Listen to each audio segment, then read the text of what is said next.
le titre de cette vidéo, un nouveau gouvernement vient de se mettre en place.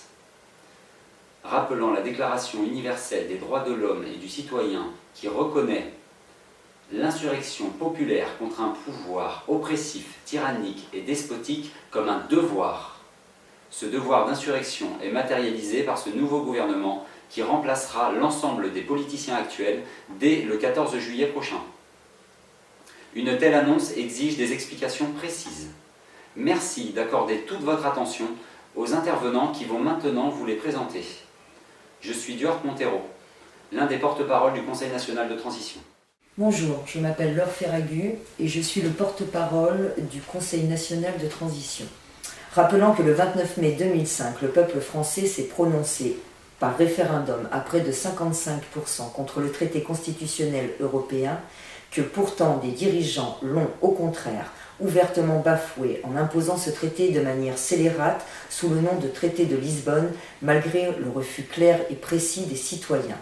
Considérant que, depuis le 13 décembre 2007, cet acte de forfaiture suprême a donc délégitimé tous les individus, partis et institutions impliqués qui ne représentent plus le peuple français et que, pour cette raison, la nation française se trouve aujourd'hui dans une situation comparable à celle de 1940, c'est-à-dire dotée d'un gouvernement au service d'intérêts étrangers à ceux de la nation française, ce qui, à l'époque, avait déjà conduit à la création d'un Conseil national de la résistance.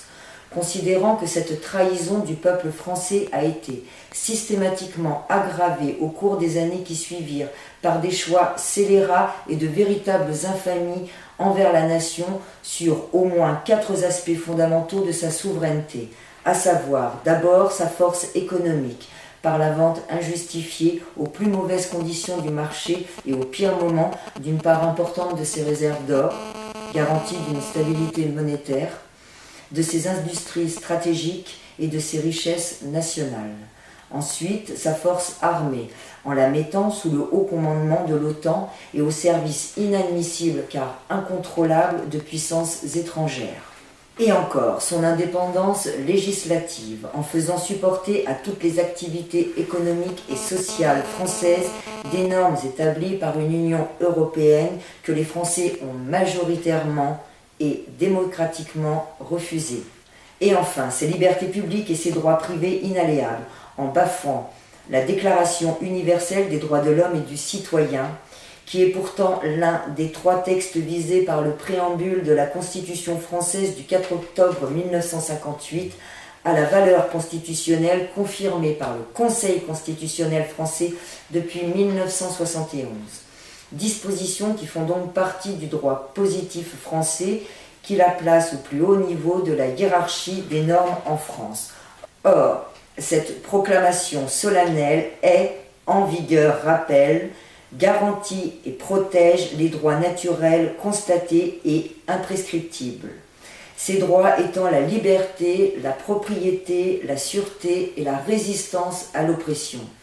La situation de la France est donc celle d'une nation sans gouvernement légitime, ce qui force à l'urgence absolue d'une réaction du peuple désormais évidente. Considérant que la souveraineté nationale est inaliénable et imprescriptible et que toute atteinte à ce principe est donc une violation intolérable à la Constitution en vigueur. Considérant qu'il convient, est légitime et est sacré d'unir toutes les forces contre un pouvoir exercé illégitimement, arbitrairement ou dictatorialement, lequel expose toute nation à un danger vital par l'ignorance, l'oubli, le mépris et la corruption. Considérant à ce titre le péril absolu que représente pour les Français et les générations futures le nouveau traité transatlantique TAFTA que ce pouvoir illégitime a indiqué vouloir signer sans l'accord des Français au cours du second semestre 2015 et aussi au vu de l'état de dégradation de la société française dans tous les domaines, au vu de l'affaiblissement international de la France tant sur le plan économique que militaire, au vu de la perte flagrante de souveraineté du peuple français sur son territoire, au vu du danger des faillites économiques et sociales qui résulteraient de ce traité transatlantique, cette proclamation d'un Conseil national de transition permettra en ce jour symbolique du 14 juillet 2015 au peuple de France de recouvrer sa souveraineté. Je m'appelle Éric Furil et je suis l'un des porte-parole de ce Conseil national de transition. Alors, cette proclamation est annoncée en ce jour symbolique du 18 juin 2015 par ce préambule appelant à la mobilisation générale de tous les Français et de tous les défenseurs ou amis de la France. En 1940, la France s'est démarquée d'un gouvernement à la solde d'une puissance étrangère par un appel qui a débouché sur la création d'un Conseil national qui a sauvé la nation française. Ça, c'était pendant l'occupation allemande. La situation est similaire. Ceux qui ont adopté l'Europe contre la volonté du peuple et servent donc des intérêts étrangers se sont rendus coupables de haute trahison envers la nation française. Seule l'appellation Conseil national de la résistance, qui était employée à l'époque, change pour Conseil national de transition, car la reconnaissance officielle par la France d'une entité représentative similaire a été validée par M. Nicolas Sarkozy à propos de la Libye. Le texte établi à cet effet ayant par la suite été admis juridiquement par les pays de l'Axe OTAN-USA, qui l'ont validé, il n'y a pas lieu d'en nier la validité diplomatique ni d'en discuter le fondement légitime. En Libye, le Conseil national de transition était constitué de quelques citoyens opposés au régime de M. Kadhafi.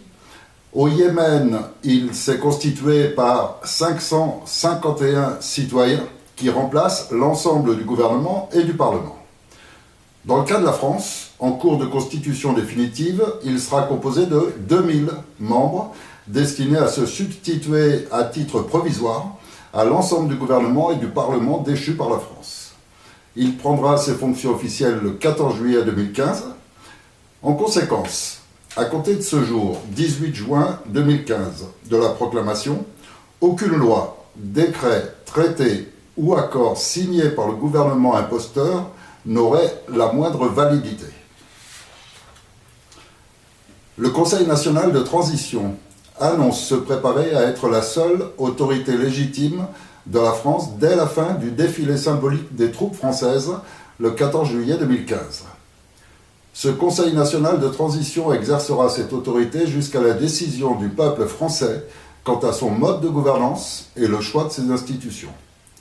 À cet effet, le Conseil national de transition mettra immédiatement en place toutes les structures nécessaires permettant à l'ensemble du peuple de France de s'exprimer par des assemblées populaires régulières et ainsi, seul et démocratiquement, de décider de la réorganisation de la société française au niveau local, national et international. Des mesures provisoires seront mises en place afin de rendre au peuple ses libertés, notamment son autonomie, son pouvoir réel de légiférer dans l'intérêt général et son indépendance financière, économique et monétaire. Dans les 40 jours qui suivront, une liste officielle des mesures immédiates de sauvegarde seront donc publiées par tout moyen et sur tout support possible, laquelle précisera les modalités immédiates garantissant un nouvel avenir français, suspension des traités, lois et règlements scélérats, audit, amnistie, nationalisation éventuelle. Tous les politiciens, gouvernements, parlements, conseils généraux et régionaux non démissionnaires seront suspendus de toutes leurs fonctions à compter de cette date hautement symbolique du 14 juillet 2015. Important. Les forces de l'ordre, armée, gendarmerie, douane et police, sont au service du peuple français, qui les entretient à cet effet. Elles ont donc l'obligation absolue et devront, en exécution de leur mission, assister le peuple de France lors de la prise de fonction de ce Conseil national de transition le 14 juillet 2015, notamment en permettant et facilitant le libre accès en sécurité des locaux suivants: Élysée, Matignon, Palais Bourbon, Palais de Luxembourg. Les politiciens, les responsables hiérarchiques des forces de l'ordre et des administrations publiques à tous les niveaux, qui, à compter de la diffusion nationale de cette proclamation, s'opposeraient aux décisions de salubrité publique et aux mesures provisoires édictées par ce Conseil national, doivent comprendre qu'ils seront inéluctablement considérés comme trahissant le peuple et toutes les valeurs de la France éternelle. Les participants au défilé militaire auquel sont invités à se joindre toutes les forces de l'ordre doivent donc individuellement et collectivement se préparer à escorter ce Conseil national et le peuple mobilisé, symbolisant l'image d'une armée respectueuse au service de la nation et prête à la défendre dans l'honneur et avec vaillance. En particulier si des politiciens ou des nervis tentaient d'opposer une résistance par l'emploi de moyens scélérats tels que des forces mercenaires ou des troupes étrangères. Les traîtres devront répondre judiciairement de leurs actes et je rappelle ici l'article 12 de la Déclaration universelle des droits de l'homme et du citoyen qui précise très clairement, et c'est véritablement très important, que tous les hauts responsables de toutes les forces de l'ordre écoutent bien et relisent cet article. La garantie des droits de l'homme et du citoyen justifie l'existence et l'entretien d'une force publique. Mais cette force est donc instituée pour l'avantage de tous et non pour l'utilité particulière de ceux auxquels elle est confiée. Vous n'êtes pas des mercenaires au service de la petite mafia qui a usurpé le pouvoir dans notre pays. Si des autorités ou des individus corrompus contrevenaient aux ordres du Conseil national de transition de la France, il serait alors du devoir de leur subordonner, de leur désobéir et de s'opposer à leurs supérieurs, y compris par leurs armes fidèlement restées au service du peuple. L'objectif annoncé est la restauration en France d'un État digne, conforme aux aspirations légitimes du peuple français, attaché fondamentalement à une vraie et réelle séparation et indépendance des pouvoirs exécutifs, législatifs, judiciaires et médiatiques. Toutes les mesures ont été prises pour offrir au peuple de France la garantie que cette transition se fera dans l'ordre et le calme, que toutes les structures nationales seront préservées et que ce Conseil national de transition n'aura d'autre objectif immédiat et essentiel que de rendre au peuple sa véritable souveraineté en instaurant l'organisation nécessaire à la création d'une nouvelle constitution, établie et approuvée par l'ensemble de tous les citoyens de France. Je laisse maintenant la parole à un autre porte-parole de ce Conseil national qui va apporter les précisions à cette déclaration solennelle. Après mes compagnons, je reviens vers vous pour apporter les précisions suivantes. Ce Conseil national n'est pas là pour prendre le pouvoir et n'en exercera aucun. La nation française n'a pas actuellement de gouvernement légitime. Force est donc à de simples citoyens sans aucune orientation politique d'assurer l'autorité de la nation de manière provisoire jusqu'à ce que le peuple de France décide du modèle d'organisation qu'il souhaite. Les seules mesures sur lesquelles ce Conseil national s'engage sont les suivantes. Tirage au sort devant huissier des citoyens qui compléteront ce Conseil dans les mois qui suivra son entrée en fonction.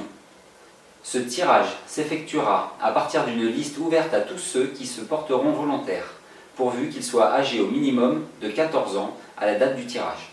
Organisation d'assemblées dans tous les villages et villes de France, pour permettre à tous ceux qui le désirent de s'exprimer et de participer à la rédaction de la nouvelle constitution qui se mettra en place. Après rédaction, celle-ci devra être approuvée par un référendum national. Maintien de toutes les structures actuelles pour éviter toute forme de chaos. Mise en place d'un audit général de l'État visant à mettre au clair l'emploi réel des fonds publics. Suspension du paiement de la dette jusqu'à décision des Français. Mise en place d'une chaîne de TV d'information libre. Nationalisation du secteur bancaire afin de retrouver l'indépendance monétaire. Autorisation sera donnée aux forces de l'ordre de poursuivre les enquêtes sur des faits criminels, même mettant en cause des notables. En cas de nécessité de légiférer, toute loi concernant la vie publique ou les engagements importants de la nation serait obligatoirement soumise à un référendum national. Quelques mesures d'exception seront émises par ce Conseil, invitant le peuple de France à choisir lui-même s'il décide de les appliquer. La première de celles-ci concerne la circulation sur les autoroutes. Ce Conseil considère anormal que les Français ayant financé par leurs impôts leur réseau routier se voient contraints de payer à des multinationales le droit de rouler dessus. À l'approche des grands départs, ces multinationales se réjouissent par avance des sommes énormes qu'elles vont pouvoir encaisser. Ce Conseil, ayant l'intention de reprendre possession des biens français, invite ces multinationales à démonter leurs péages et à aller les exploiter ailleurs. À la date du 26 juin, si ces péages étaient toujours en place, alors le peuple français serait en droit d'utiliser tous les moyens possibles pour les démonter, les paralyser ou même les détruire si c'était nécessaire. Ordre formel est donné à toutes les forces de l'ordre de protéger et assister les citoyens dans ces opérations de démontage. Cette opération sera capitale. Elle marquera l'union du peuple français avec ce Conseil national, sa réconciliation avec les forces armées et son approbation de l'avènement du 14 juillet 2015 où ce Conseil prendra ses fonctions dans les locaux officiels désignés précédemment. Cette proclamation doit marquer la réconciliation nationale, celle de tous les Français, tous différents et tous unis, pour établir une société juste. Tous les détails sont visibles sur le site conseilnational.fr.